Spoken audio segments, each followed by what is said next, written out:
Welcome to the Senate Commerce Committee. Appreciate your patience. We are running a few minutes behind as committee members get here from other committees. We cut it pretty close sometimes, so I appreciate your patience. The first order of business, committee, do we have any bill introductions? Seeing none, I am very thrilled today to have a presentation on the KU Cancer Center and the economic impact and the good work that they do there. And we are honored to have Chancellor Girard in the audience with us, and he's going to be presenting along with Dr. Chin. So we will maximize our time and welcome Chancellor Girard.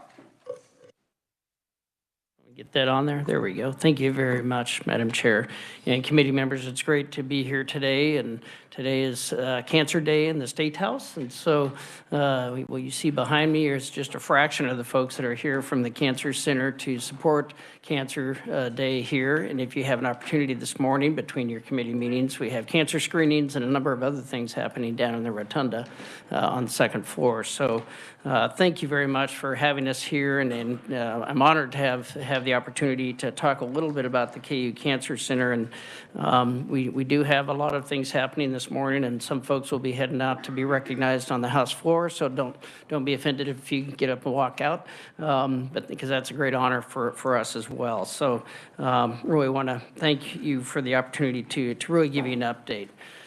The Cancer Center at this point in time is really the only comprehensively designated by the National Cancer Institute's Cancer Center in our region, and it's one of only 56 across the entire country, which is less than 1% of cancer centers carry that designation.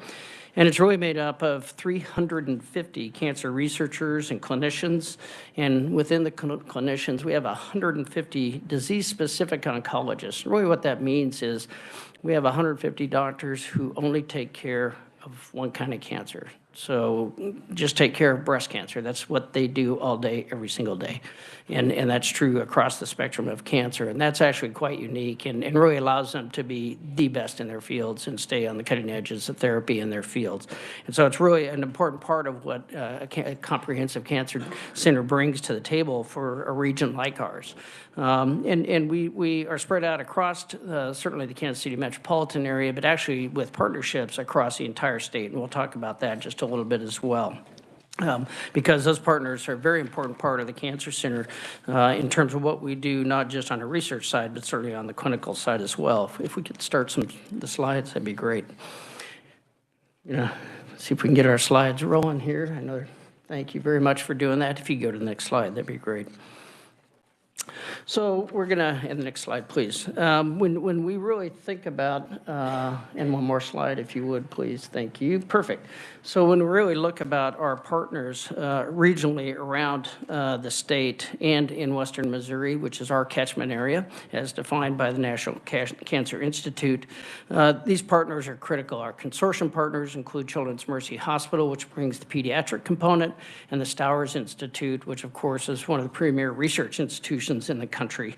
But then we have really partners across the entire state, as you can see, all the way out to Hayes and Salina and down into Wichita and completely around the state, that we have these partnerships through our Masonic Cancer Alliance. And through that alliance, we conduct screenings, informational updates, both for physicians and for the community, and really bring a lot of resources to those communities across the state. And we're blessed to have that partnership. And is Hope in the room, who leads that initiative? Stand up, Hope. Anyway, Hope Crable runs that and has run that for a number of years for us, and really is an outstanding leader of that organization to really keep our connections across. And that Masonic Cancer Alliance was really the vision of Dr. Roy Jensen, who's been our leader of the Cancer Institute since this initiative really got steam in 2004. Roy, of course, is a native Kansan from Gardner, Kansas, but we had to recruit him back from Vanderbilt to lead this initiative in 2004, and he's been at the helm of it ever since. And Roy, you still are here? Yeah. Has done just an incredible job of building up this Cancer Institute to get us designated the first time in 2011, and then to take it to comprehensive designation in 2022. And one of the important things, if you go to the next slide there, is that when you receive care at an NCI-designated center, you have a 25% better chance of surviving your cancer. And that has to do with the 150 disease-specific oncologists I talked about, but it also has to do with having the leading therapies and the leading clinical trials available. And that's an incredible asset to our state, to our entire region.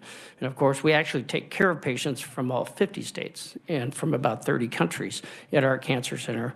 But certainly, it's a tremendous asset for our state, and we know that one of the wonderful things about it is our citizens no longer need to leave the state to go to MD Anderson or Mayo Clinic or whatever their choice would be. They can actually get everything they need right here. If you could go to the next slide, that'd be great. This has been quite a journey to comprehensive designation. As I mentioned, Roy joined us to lead this initiative, and that's been his sole passion and purpose since 2004. But really, the state has been an incredible partner on this as well.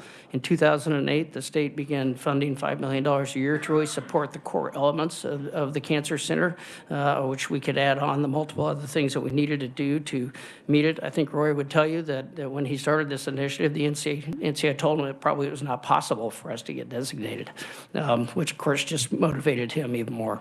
And he took that one to heart and really has continued to grow it. And then really just a few years ago, an additional $5 million per year was added to the state support as we went to comprehensive, which requires a much more expansive enterprise.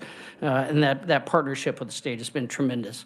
It spanned 5 different governors over the course of that time, obviously multiple legislators, but also tremendous community partners as well. We talked about the Masonic Foundation, but really the entire Kansas City metropolitan area, the philanthropic community.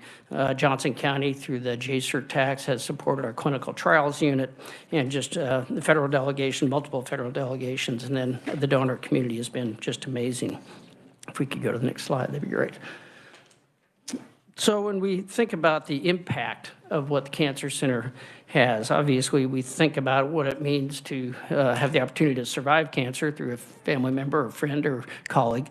But really there's significant economic impacts as well. And I think it's important to talk about that a little bit. The Cancer Center itself, independent of all the other units within the university, brings in over $50 million a year in research funding, and over $520 million really since 2007. And that money is invested in research and in people who conduct research. Research is really, it's the investigator-driven enterprise. Most of that is competitive funding. Less than 10% of those grants get funded, so only the best do get funded, and they've been highly successful at that. And we've really seen 58% growth in our NIH funding really since 2015, which really is what enabled us to ultimately become comprehensively designated. Really, it has reduced the need for people to leave the state to go get care, and really has, as I mentioned, actually drawn patients from other states to come and receive care at our place. But an important element for us of the designation is also our ability to recruit the best clinicians and the best researchers from around the country. And you're going to hear a little bit from Dr. Ron Chin, who's somebody we were able to recruit back to Kansas. He's a native Kansan, but really would not have been able to draw him to our institution had we not had the Cancer Center that we had, the designation that we had, and really the infrastructure to support the amazing work that he does. And he'll talk a little bit about how that benefits the state of Kansas as well. When you look over the last 15 years or so of the Cancer Center, there's been over a $2.5 billion economic impact to our state. So even beyond the wonderful therapies and care for patients, the economics of it are really quite impressive. If we could go 2 slides ahead, it'd be great. There we go. So really, our challenge is, and the reason you have comprehensive cancer centers is that we have not beat this disease yet. We still, 3 out of our 10 patients we know will not survive their cancer. Now that's better than the 5 out of 10 patients that it was probably 25 years ago. So we definitely have made progress, but we still have much work to do if we're gonna really defeat this cancer. And what's a little bit scary about it, if you go to the next slide, is just what's coming down the pike. We know that 1 or 2 men and 1 in 3 women will be diagnosed with cancer in their lifetime. And we know that that number is predicted to grow by almost 50% by 2050. And that has a lot to do with demographics of our country, where we know that cancer is largely, not exclusively certainly, but largely a disease of older adults. And we know that that population in our country is going to grow significantly in the next handful of decades. And so we have really kind of a tsunami of cancer cases and patients coming our way in the years ahead. So again, having this infrastructure in place to really help prepare us for that is going to be important. You can jump ahead if you would there. Great. So really, we need to rethink how we address cancer, and we are rethinking how we address it. We need to redefine the way that we prevent cancer. Of course, the best way to treat cancer is to never get cancer. So things that we can do to really prevent it, and then be more aggressive about diagnosing it early when it's more treatable, and then really do a better job. I think we do a remarkable job, actually, from a national perspective, but a even more effective job of taking our discoveries in the laboratory and pushing those into the clinic and into the treatment mode in a quicker and more effective way. And we know that with the advancements of technology and what we call precision medicine is coming, and we need to continue to build that out. And what that really means is we know that every individual is an individual, and they don't respond to everything the same way. We know that every cancer is a unique cancer, no matter what type it is. And so being able to genetically and through other modalities understand those two things and then tailor the therapy specifically for each individual cancer patient, really, we know will increase our chances of curing it. To do all these things, as the KU Cancer Center, we really need to continue to grow. And that's really why we're here today, in part, is to talk about our request for some funding for a new facility. We are currently completely out of space from a growth perspective, both patient and research. And actually, if you go to the next slide here. And we are also scattered across about 12 different sites, our clinicians and our researchers. And we know that our best thing to do, if we're going to be effective, would be to get people co-located so that they can actually more quickly talk to their colleagues and understand the research and move that into the patient side, but also to help us to continue to grow. As I mentioned, we are completely out of space. So being able to do those two things through this facility is going to be critical for us. This project is a, sorry, if it falls down, I fall down, so we won't do that. So this facility is not a minor undertaking. It's about a $600 million project, and it's both research and clinical, and it will co-locate all of our research cancer researchers, but also our research and cancer clinicians and those who do both, all in the same location. We have launched this project. We have a $100 million lead gift for that, and our philanthropic community has come forward with a $75 million challenge to the state of Kansas. That if the state of Kansas will match that dollar for dollar, they will put forward another $75 million. So with an investment by the state of $75 million, we can draw down that other 75, and ultimately when we're done with this project, the state will have a new $600 million asset that will take even better care of those in the state of Kansas and the broader region. So we're really excited about our status of that. I think we've got great momentum there. We're very happy to meet with each of you individually and talk about that some more if you would like. And thank you for the opportunity to be here today and represent these wonderful people behind me who represent the Cancer Center. We also have a couple patient advocates here, and there should be some profiles in your packet there. Darren McLaughlin is Chief of Police at Miriam has joined. He's not my bodyguard. He's here. I might need it, actually. He threatened to tase me a minute ago, so.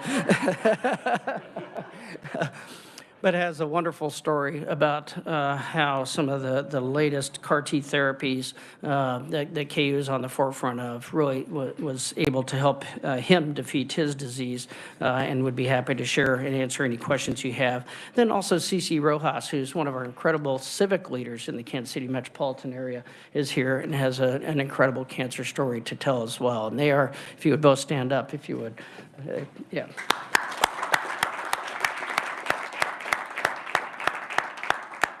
And I know they'd be happy to answer any questions or tell a little bit of their story as well, but we can't thank them enough for being here and wanting to take time out of their busy schedules to help support this initiative.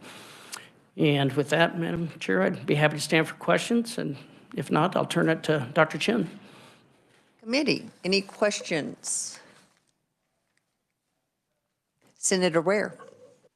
Thank you, Madam Chair. Excuse me. This is very exciting. My mother's family in particular was just riddled with cancer, and far enough back that much of what you're talking about just wasn't even available at the time. And back then, the whole finances of dealing with a big medical issue were quite different. It didn't put anybody, into bankruptcy or whatever. I guess the bottom line question, I'll just ask it. Would Medicaid expansion be helpful for folks as they're wrestling with the expenses of something so big as cancer? So you're not wrong in that medical care of any kind is not inexpensive in our country, and certainly cancer care is very complex and can be quite expensive. Certainly coverage helps both the patient and the hospital, and any hospital, including all our partner hospitals across the state. And so that continues to be a challenge for us just globally, and any efforts that can move that needle certainly would be welcome. Senator Dietrich, then Senator Reddy. Thank you so much for being here and bringing a large contingency with you. I appreciate that. Sometimes commerce can be a boring committee. Sorry. We could go on all day if you'd like. So with the 600 million, have you found a piece of property that you want to build a new facility on?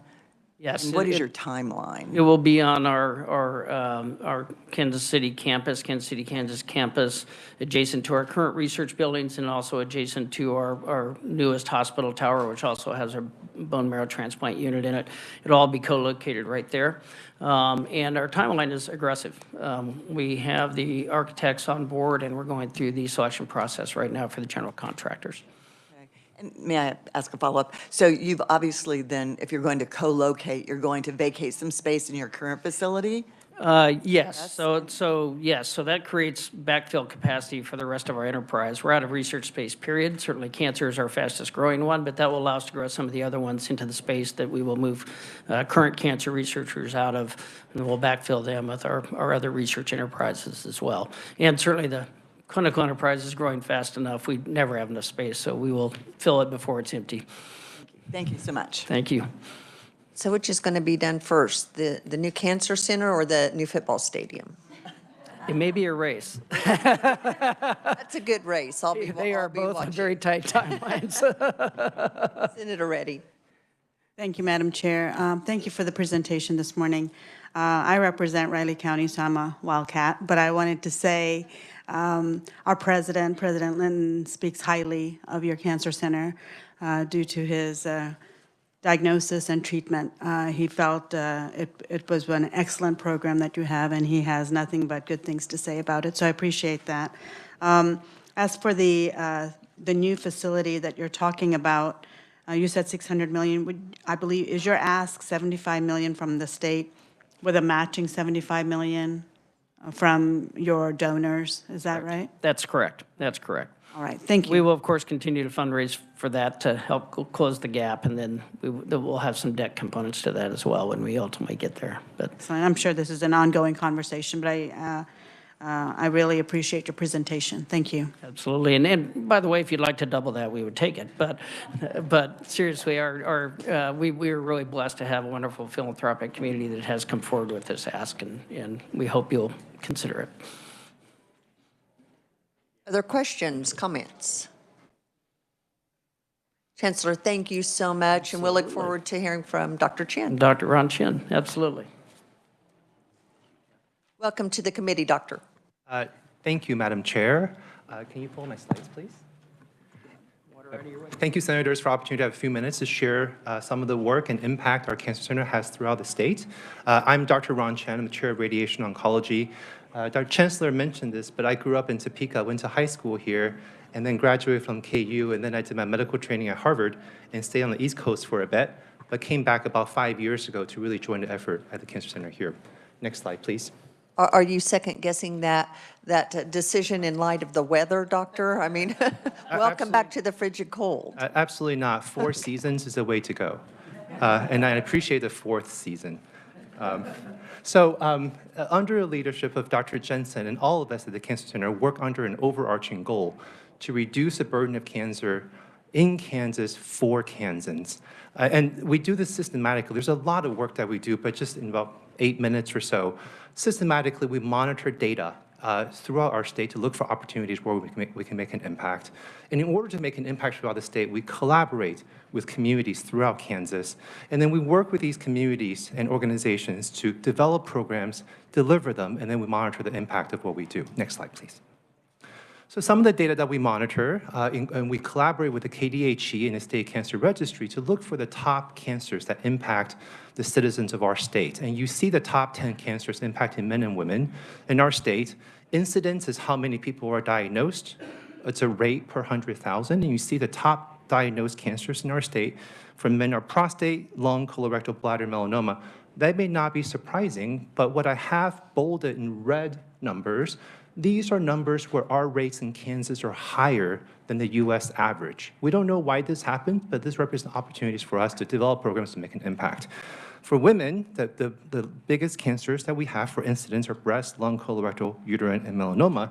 And you also see several cancers there where we have more of that in Kansas than the rest of the US. And mortality are the cancers that kill the most Kansans every year. And you see lung, breast, and prostate as opportunities there. Next slide, please. We also monitor data in our state for risk factors that may cause cancer. And we know that smoking is one of the biggest factors that cause cancer. And we look at smoking rates in different subpopulations of our state by race, ethnicity. We also have a focus to look at how our urban and rural individuals are doing. And you can see that compared to the US smoking rate of 16%, we have opportunities to reduce smoking further in our state in several populations. Obesity is associated with 13 cancers, and in the next decade or two will actually become the largest cause of cancer, overtaking smoking. And we have opportunities to reduce obesity in our state and increase healthy eating and diet and exercise. And then cancer screening, of course, cancer screening helps us diagnose cancer early when it's most curable. Compared to the US average of 70%, our colon cancer screening in our state is below average, and there's opportunities for us to make an impact there. Next slide, please. And in order for us to really develop programs and make an impact across the state, we collaborate with a lot of organizations and individuals throughout the state of Kansas in all 4 corners. Next slide, please. Just to give a couple of examples of what we do. There's a lot that we do, but every year we drive around the state to have a listening tour. We provide coffee, people show up, we have a dialogue to listen to communities about their concerns about cancer and what impacts them in their communities. About a year ago in 2023, we went to Great Bend, Manhattan, Ellsworth. This year, we're going to go to Southeast Kansas, but we continue to do this so we can listen to communities and form partnerships. We also started giving community grants, so community organizations apply to the KU Cancer Center every year, and they say, we have this need in our community, we want to develop a program, can you fund this?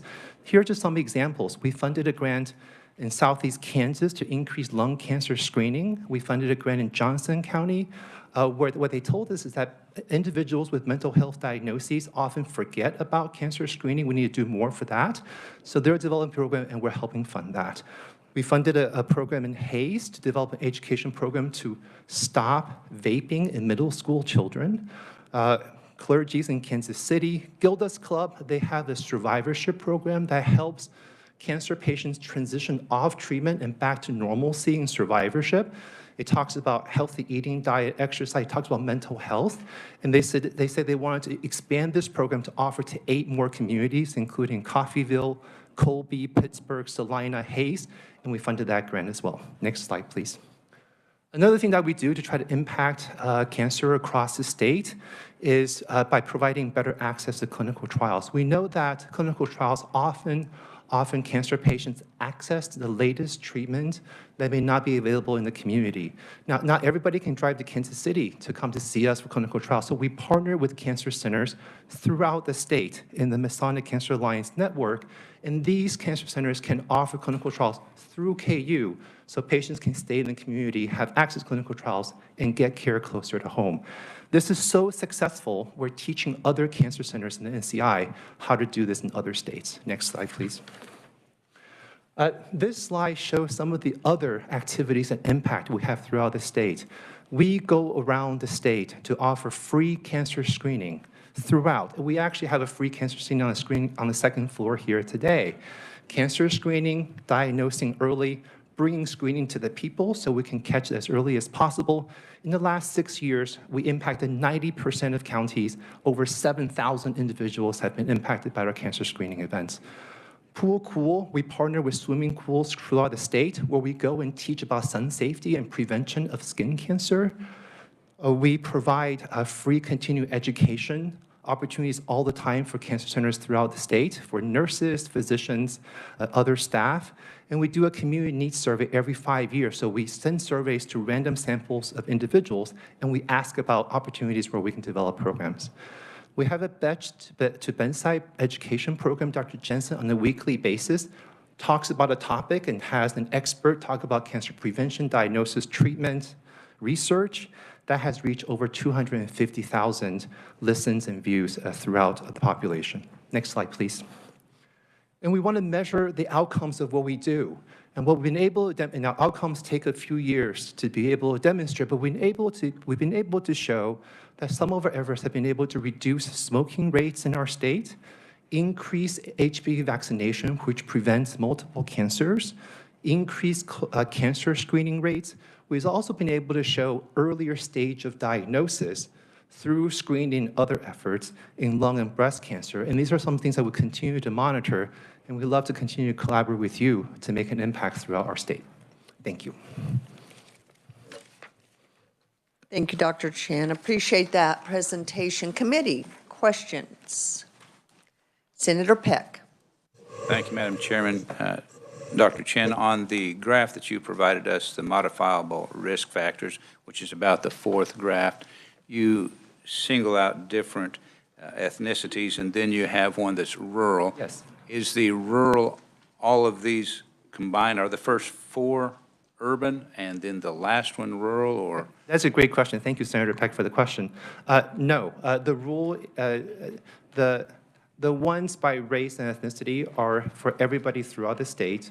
The rule is just rule. I think part of the mission of our cancer center is to not forget about the rural population in our state. There's a lot of it.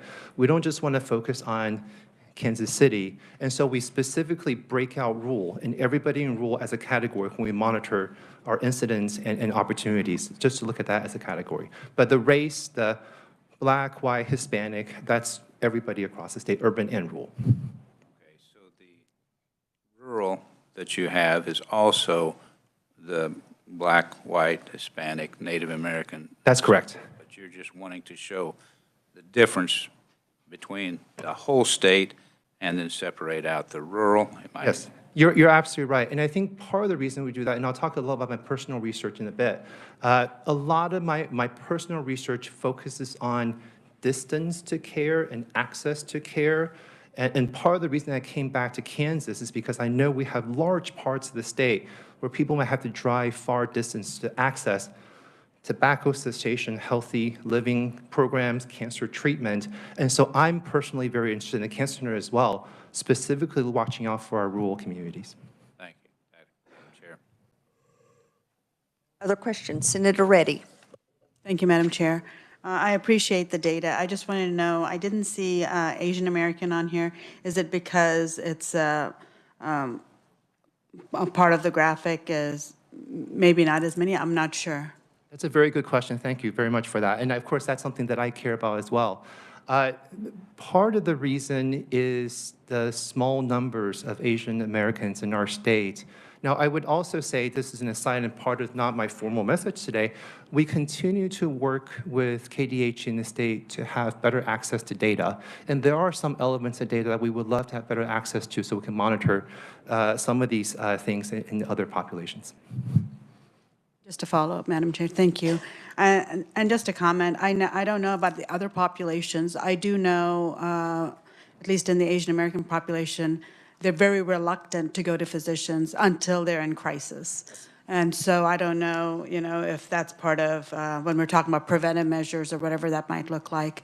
But I just thought, from my life experiences, that's what I've seen. But I do appreciate all the information you gave us this morning. Thank you. Thank you. And I'll speak from personal experience. My father, who lives in Topeka, would die before he goes for a colonoscopy. I had to push him very hard for that. Understanding some of that is why we bring screening to the people as opposed to waiting for people to go to their doctors. I think this has really helped us really have the impact that we have. Another population we would love to have better data on, I think, again, smaller numbers where we don't have great access to are the American Indian population in our state. We collaborate with them and we try to make an impact, but having better data would help us with some of those efforts. Senator Dietrich. Thank you so much, and thank you for being here today. Really very, very fascinating. So I'm looking at the chart, cancer incidence and mortality. So do you think that is it a reasonable, I suppose, perhaps summary of this is that we have better screenings now, and that's maybe why our numbers are higher, or is there something in our environment?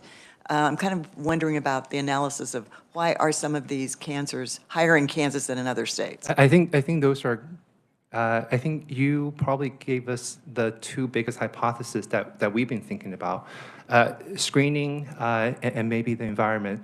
The honest truth is we don't know why some of these numbers are higher than the US average. I do know that we have some preventive things that we can do, smoking, obesity, that we can make an impact that are tied to some of these cancers.